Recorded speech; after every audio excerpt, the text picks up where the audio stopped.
Hi teachers, I want to show you how to make these digital choice boards. They are really cool, a lot of fun, and I think you'll have a lot of fun making them. I'm just going to show you, this is one I made for MY1.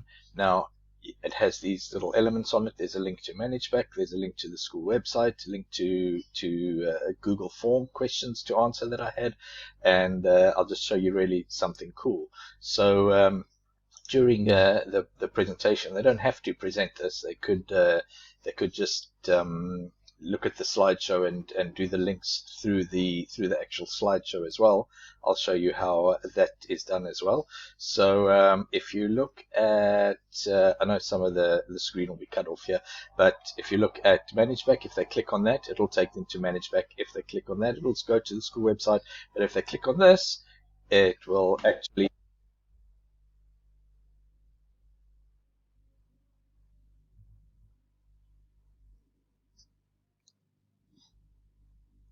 So that's really cool. That's just using the insert audio. Just selected that section, and you can insert the audio. You can change the icon of the little audio. I can show you how to do that. This, as I said, for example, goes to the school website. But you can see if they click anywhere else, usually on a Google slide, if they click, it advances to the next slide. But with this, it doesn't, and I'll show you how to do that as well. So that's really cool. So also I have another little example of a choice board here as well that I made. This is just make a choice. There's a virtual safari. There's a virtual field trip of Amazon rainforest. There's the Active Learn website. You can pretty much make these any links that you want. And then these are X's. So once they've done one of these activities, they just click and drag the X onto the activity. And I made it a little bit opaque so you can see through it. I can show you how to do that as well. So so that's really cool. So to make these these digital choice boards, as we call them. So I started with a template. I just created a template slide over here. I just inserted, I just went to insert, and I inserted a table.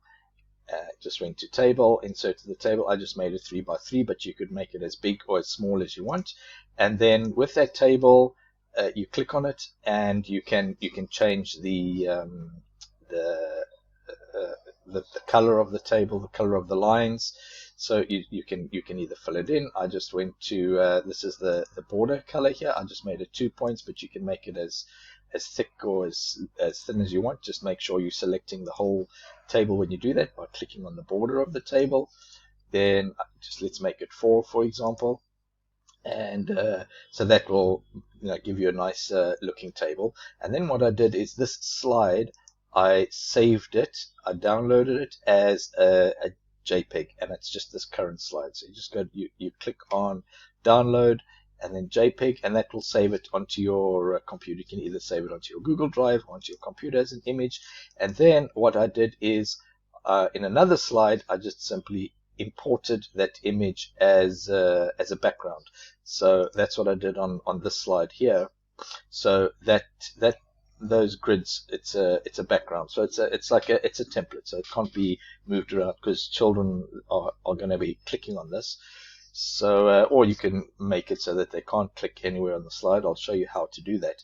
So so basically what I did, then I just found the images. I just say I want an image there. So and this by the way is a word art. You just simply click insert and then word art, because with word art you can actually change the color and change the outline by just clicking these icons here. If I wanted a different color, I just click on fill. Maybe I wanted that blue color or whatever. I'll just keep it that orange, nice and bright. And then just a contrasting color for the border. I like it that red color. So that you can do with word art. So it's just not simply a text box. It's inserting word art. And then with these, I just simply inserted images. So for example, if I want another virtual safari, let's just go here, insert image, and I'm going to search the web. let's just, I'm going to do a virtual safari of a zoo.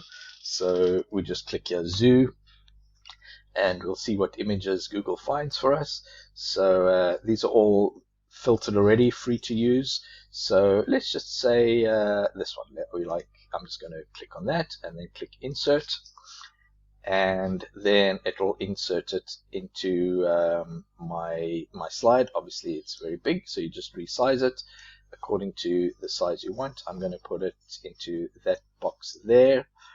You can have a heading if you want, but for this I'm just going to leave it for now. So now I will go to YouTube, and then we'll do YouTube. Have got actually, that's where I got these videos from. Well, it was just videos of virtual field trips of that was a virtual safari field trip, that was a virtual rainforest. So as I said, we go to YouTube, and you just do a search for virtual field trips from your YouTube channel. I think I already did one before, so that should pop up. So, and then you'll just copy the link and insert it. I can show you how to do that. While we're waiting for the YouTube to come, I will show you how to make it so that nothing else can be clicked on the slide. So basically what you can do is, because sometimes if you click on a slide in Google Slides, it will advance to the next slide. So for this, so if you don't want your slides to be advancing, you will insert a shape. I just like insert a rectangle. So you'll fill up your whole slide, because that will sort of protect it, and you'll see it will be filled, but you can change that fill. So while it's still like that, while you can still use it, so this slide, you're going to make it so that if you click on it, it stay on that slide. So we're going to make that whole rectangle a link to itself. So you just click link slides on this presentation. So this is slide number 4. Oh, we can't actually see it, so I've got to actually do that again, because we need to move down so that you can see this is slide 4. So it is in the list, we just can't see it on the page here. I might have to make my page a little bit smaller so that we can actually see that. So we want the link, so we're going to create the link. You can either right click and choose a link, or you choose the link from this little icon here. So make sure the whole square is chosen, or the whole rectangle at least is chosen. I'm still busy resizing here. So we go to slides in this presentation, slide 2. Wait, I still can't see it all. So you'll see it will be slide 4. So we choose slide 4, and in that way, just that slide, this whole thing, the shape you put on here, will be a link to itself. I'll show you how to bring that, to make sure that nothing else can be linked or clicked. But now, because this is going to be in the front, these are going to be links that you want them to click on. So anything you want to click, the students to click, you bring that to the front of this shape. So you just basically click on the picture, you right click at least, and then you choose order, and you bring it to the front. So you will see that if I move this shape back over in place, it will be, just moving it around a bit, this image will be in the front, so that can be clicked. If I click anywhere else, it will just stay on the slide. So the way I made that link, you just simply right click on it, but first of all you need to get the YouTube link. It's just taking a while to load. So you'll right click on it, and then you will choose the link. Actually, I've already got it here as a link. So I come to this icon here, which is to insert a link. Click on it, and it will pull up the link. Sorry, I don't want motion. My computer's a little bit strange this morning. So we click on our image. You can see I've already made it as a link. You can unlink it, you can edit the link, but to do that you right click and then you click link, insert link. So you can see it's already there, but so you'll copy the link from your YouTube video and you put it into the link here, click apply, and then that will be the link to the YouTube video that you just created. And that you can do with any of your items in your choice board. I'm just going to make it transparent, and also the border, if you don't want to see the border, we can make that transparent as well, so you can't see it, but it is there and it will be a link to itself. So any of these images here, you can make it as a link. That's a link to the rainforest, that's a link to ActiveLearn. So you can basically put any links here if you want them to go to a document. And what's really cool is you can make these X's so that once they've done it, they just simply click and drag, and you can make an endless supply of those X's. So what I did was I just made one X and copied it and pasted it. Well, because we only got 6 items here, I copied and pasted it 6 times, and then I horizontally went to the center on page horizontally and then centered vertically, and so it puts it all together, all on top of each other. So it basically stacks them. So you can have as many of these X's as you want to. And as I said, the color, I make sure you click on the color, and then I chose the fill color here, and I went down to custom, and I made sure it was slightly opaque. So the way to do that, you click on the color here, you click on custom, and then you choose the color that you want. So I've chose the green, and then the transparency, you can make it as transparent as you want. I think I made it that about slightly transparent like that, and then so that it's transparent, so that when they put it over, they can basically still see what's under. So now obviously these you've got to make them so that they are also on the front, bring them to the front.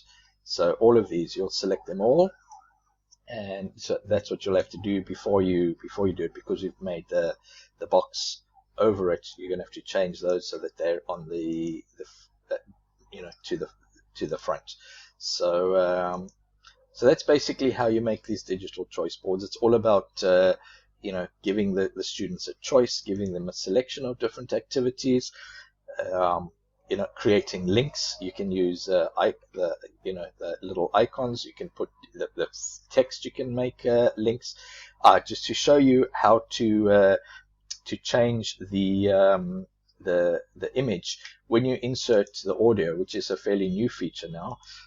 You insert audio.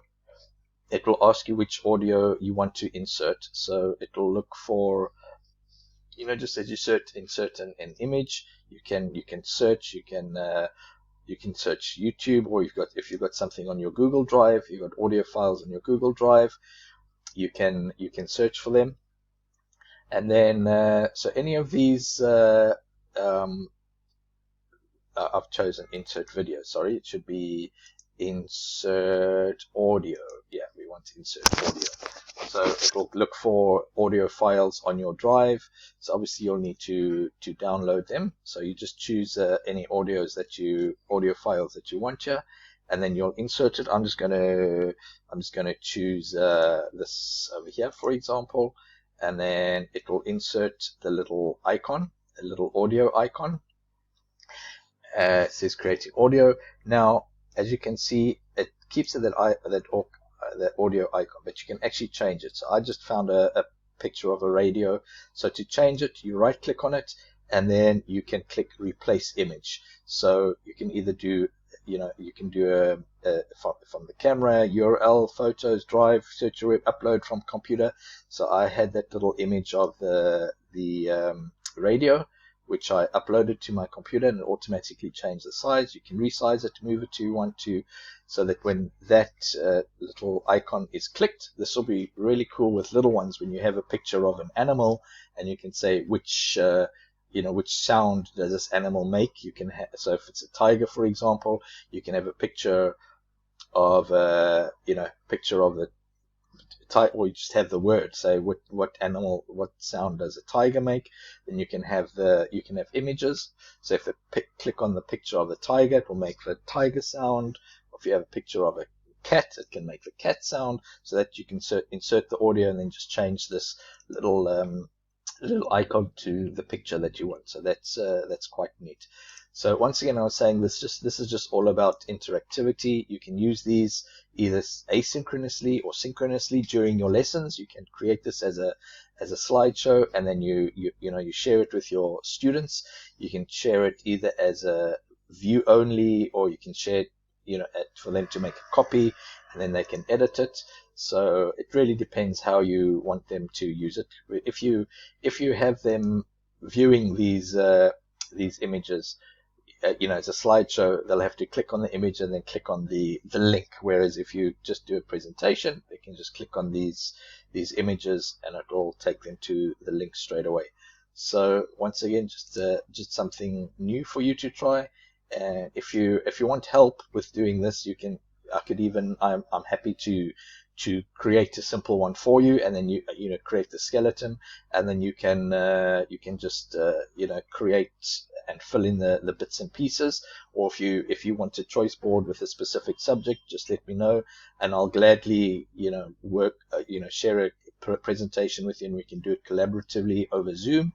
So whichever way you want, I'm really up to however way to help you in any way. So once again, this is just all about student engagement, student involvement, letting them to be as interactive as possible. Because as we know, online teaching is not teaching in the classroom, so we're always finding ways for them to be interactive. So I hope you've enjoyed this. I know this was pretty quick and rushed, but certainly if you need help with this, I'll be very glad, very happy to help. Have a great rest of your day.